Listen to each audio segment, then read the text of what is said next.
Hello viewers, I hope all of you are doing fine. So today we are going to discuss further our topic which we were discussing in our last chapter और last lecture basically.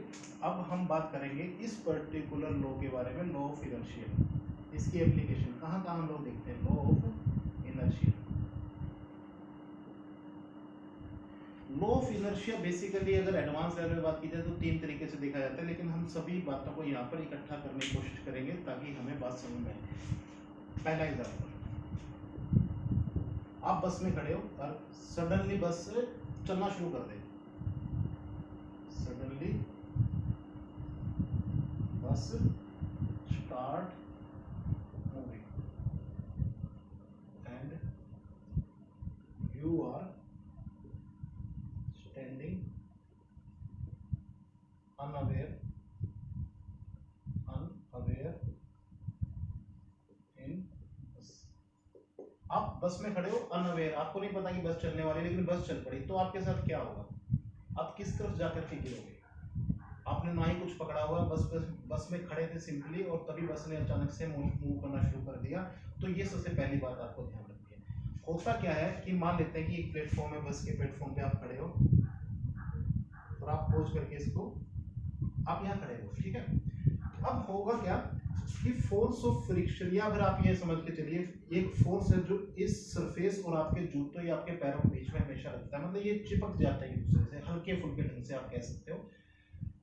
होगा क्या, जब बस एकदम से अचानक से move करेगी तो बस के साथ तो ये जुड़े हुए, देखिए बस जब मूव करती है तो उसके साथ उसके जो भी अंदर सीटें होती हैं, सब कुछ है, वो तो इधर उधर हिलती नहीं है, वो तो उसके साथ ही चल पड़ती है क्योंकि उसमें चिपकी होती है उसके प्लेटफॉर्म से सारी सारी नट बोल्ट से, सबकी चीजों से, ठीक है ना। तो इसी तरीके से ठीक फ्रिक्शन की वजह से आपके जूते या आपके पैर भी फर्श से एक तरीके से एक अटैचमेंट रखते हैं, ठीक है ना, वो उससे चिपक जाते हैं। तो होगा क्या, आपका जो पैर है वो तो क्योंकि बस से चिपका हुआ है, वो तो एकदम से चल पड़ेगा इस तरफ, लेकिन आपकी जो अपर बॉडी है वो बस से अटैच नहीं है। तो होगा क्या कि पैर तो चलना शुरू कर देगा लेकिन आप पीछे रह जाओगे। तो आपके साथ क्या होगा, आप कुछ इस तरीके से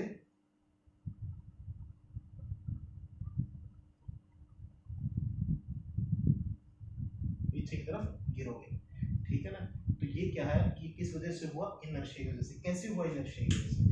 देखिए ऊपर वाली बॉडी मोशन में नहीं थी, वो किस पे थी, रेस्ट पे थी। अचानक से बस ने चलना शुरू किया तो पैर चूंकि फ्रिक्शन के फोर्स की वजह से चिपके हुए थे किससे, फ्लोर से, तो उन्होंने तो चलना शुरू कर दिया, लेकिन आपकी अपर बॉडी थी उसने चेंज को, या अपने स्टेट ऑफ मोशन जो कि क्या थी, रेस्ट थी, उसको चेंज करने में वो रजिस्ट कर रही थी, वो मना कर रही थी कि मैं चेंज नहीं होंगी। तो उस वजह से ऊपर वाली बॉडी तो चल नहीं पाई लेकिन नीचे वाली बॉडी आपकी चल पड़ी, तो इसी वजह से आप पीछे की तरफ जा करके गिरोगे, ठीक है ना। तो ये एक एप्लीकेशन है। दूसरे बारे में बात करते हैं। आप यू सडनली जंप फ्रॉम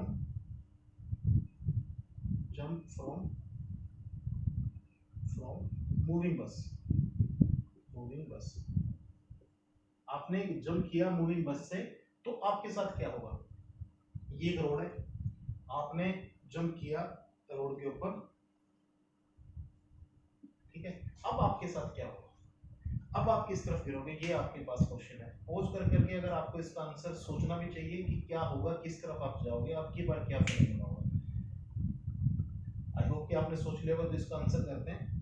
होगा क्या, जैसे ही आप सड़क के ऊपर कूदोगे चलती हुई बस से, तो आप बस की मान लीजिए 10 की स्पीड थी या 20 की स्पीड थी, आप 20 की स्पीड पे ऊपर से नीचे आपने छलांग लगाई, आप रोड के ऊपर एकदम से टकराए, पैर आपके रोड से टकराए। अब चूंकि फिर से मैंने कहा फोर्स ऑफ फ्रिक्शन था, अब आपके पैर तो जैसे ही रोड से मिलेंगे तो फोर्स ऑफ फ्रिक्शन की वजह से आप एक तरीके से मान सकते हो कि वो चिपक जाएंगे, किससे, रोड से। आप अक्सर देखोगे इसको कि वो रोड पे ज्यादा स्लाइड नहीं करेंगे, वो चिपक सी जाएंगे उस रोड से। लेकिन आपकी ऊपर वाली जो बॉडी है वो क्या है, वो तो मोशन में थी, वो अब क्या करेगी, लॉ ऑफ इनर्शिया को फॉलो करते हुए क्या कहेगी कि भाई मैं तो मोशन में हूं, मैं मोशन को नहीं रोकूंगी। तो अब आपके साथ क्या होगा, आपके पैर तो रह जाएंगे यहाँ पर और आप आगे की तरफ जाकर के गिरोगे, क्योंकि आपका ऊपर की बॉडी तो क्या है, मोशन में है, नीचे वाली due to force of friction force लगा तो ये रुक गई, पैरों के ऊपर फोर्स लगा तो वो रुक गई, लेकिन ऊपर वाली बॉडी के ऊपर तो अभी कोई फोर्स नहीं लगा, कोई फ्रिक्शन नहीं लगा, तो अगर आप बहुत चलती हुई तेज गति की बस से कूदोगे तो आपके ऊपर ये सारे के सारे लॉ एप्लीकेबल होंगे और आप इस तरीके से गिरोगे, ठीक है। अगर ये बस धीरे होती तो आपको संभलने का, आपको ये पता होता कि भाई ये बस अब धीरे है, तो आप उतरते तो ऊपर वाली बॉडी के ऊपर इतना ज्यादा फोर्स नहीं लगता, या सॉरी मोशन में इतने ज्यादा मोशन में नहीं थी कि वो रोक ना पाए खुद को, तो आप, या फिर आप अगर सोच समझ के खड़े हो, जैसे बस में आप खड़े, आपने कोई पिलर पकड़ा हुआ ऊपर से, तो अब आपने वो पिलर जब पकड़ लिया तो आप गिरने से बचोगे कैसे, क्योंकि वो पिलर बस के साथ जा रहा है और आपने उस पिलर को पकड़ा हुआ है, तो आप भी पिलर का एक हिस्सा बन चुके हो, तो आपकी अपर बॉडी भी उस पिलर के साथ खींचती हुई बस के साथ चल पड़ेगी, तो आपको वो झटका नहीं लगेगा, तो आप इस तरीके से पीछे नहीं गिरोगे और यहाँ पर आप आगे जा करके नहीं गिरोगे। तो ये दोनों ही कंडीशंस में आपको, या फिर ब्रेक लगती तो भी कहाँ गिरते आप, आगे जाके गिरते, क्योंकि आप अब जब बस चल रही है तो आप बस के साथ मोशन में हो, अब जैसे ही ब्रेक मारा तो आपके पैर तो वहीं की वहीं रुके रहेंगे, लेकिन अपर बॉडी मोशन में थी तो वो आगे की तरफ निकल जाएगी और आप आगे की तरफ गिरोगे। तो ये लॉ ऑफ इनर्शिया की कुछ बातें थी। इसी तरीके के बहुत से एग्जांपल्स हैं जिनके बारे में अगर आप ध्यान से देखोगे तो आपको ये पता लगेगा कि ये इस तरीके से लॉ ऑफ इनर्शिया को फॉलो करते हैं। तो आई होप कि आपको ये लॉ ऑफ इनर्शिया की इन दो बेसिक एग्जांपल से थोड़ा सा कॉन्सेप्ट जरूर क्लियर हुआ होगा। तो मिलते हैं नेक्स्ट लेक्चर में। Thank you very much.